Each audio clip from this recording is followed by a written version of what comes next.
Today is Thursday, July 14. I'm Pastor Anthony, and this is Wilderness Wanderings.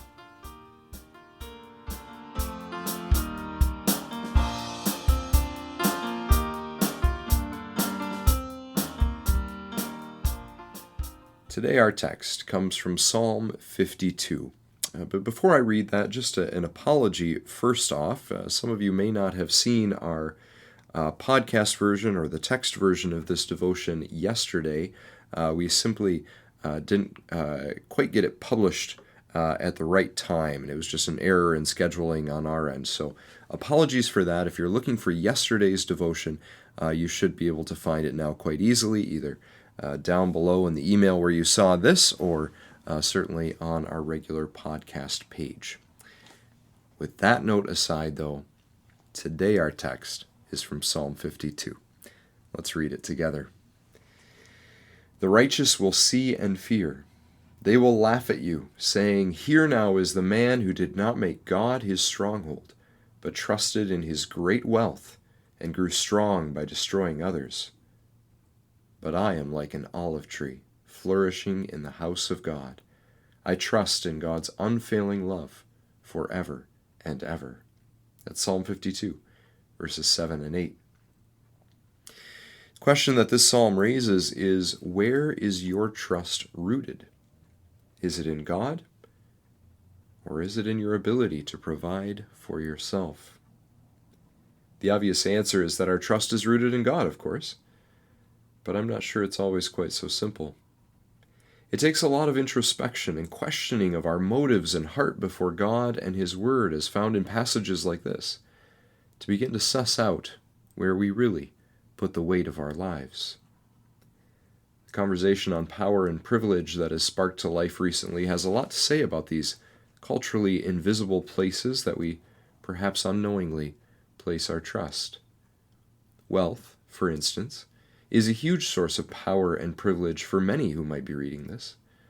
When we speak about wealth as a privilege, it means that wealth is a special right or advantage that belongs only to certain people. The poor would not have the privilege of wealth, because wealth is not a right. It is a privilege which some have, and that others do not. The fact that some person has wealth means that many tasks and activities of life become much easier for that person, simply because they have access to the funds to enact their desires. They are, therefore, privileged. And when they use that privilege of wealth to enact their desires, they are exercising power, which is very simply the ability to exert force or influence over one's world or other people. Hopefully this is enough of a set of definitions to make it clear that all of us are using our privilege and power in whatever form we might have it all of the time.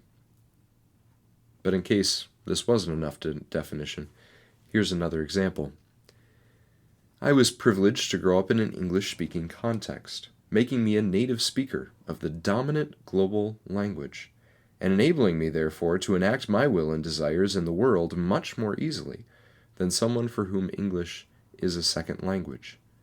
I use this power every day, and indeed I expect that I am able to get what I want and to accomplish what I want, because I have access to this power. Of course, the fact that I am male, white, married, educated, young and healthy, economically well off, all of these are aspects of the privilege that I hold, and the power that I am therefore able to exert. Many of these things, furthermore, are things that I received, not things that I accomplished on my own. But once you begin to see the privilege that you have and the ways that you use that privilege as power to accomplish the things that you seek to do in a day, well, then the next question becomes, how much do you rely on that power and privilege? To what extent do you entrust yourself to your own power and privilege, your own ability to accomplish what you want to in the world without much fear or difficulty or resistance?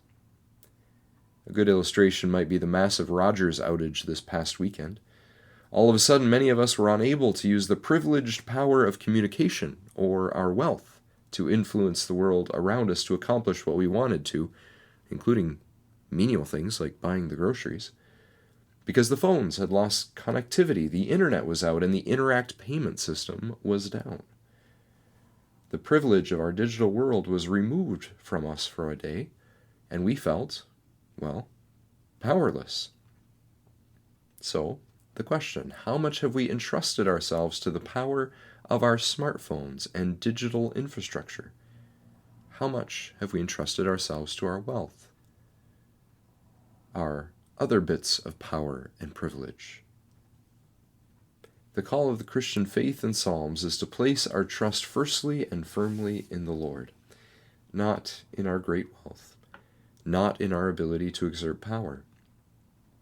So each day we have work to do, to discern exactly where it is that our trust resides really, in our power and privilege, or in the Lord. It's a good spiritual question for times of daily prayer before God. And it also helps to reveal the power and the privilege that others do not have, and perhaps gives us windows into ways that we might use our power and privilege to lift up those who are in need. The promise and reminder, of course, is that the Lord is trustworthy. Indeed, He is ultimately the only worthy place to place our trust. As you journey on, go with His blessing. May the peace of the Lord Christ go with you, wherever He may send you. May He guide you through the wilderness, protect you through the storm. May He bring you home rejoicing at the wonders He has shown you. May He bring you home rejoicing once again into our doors.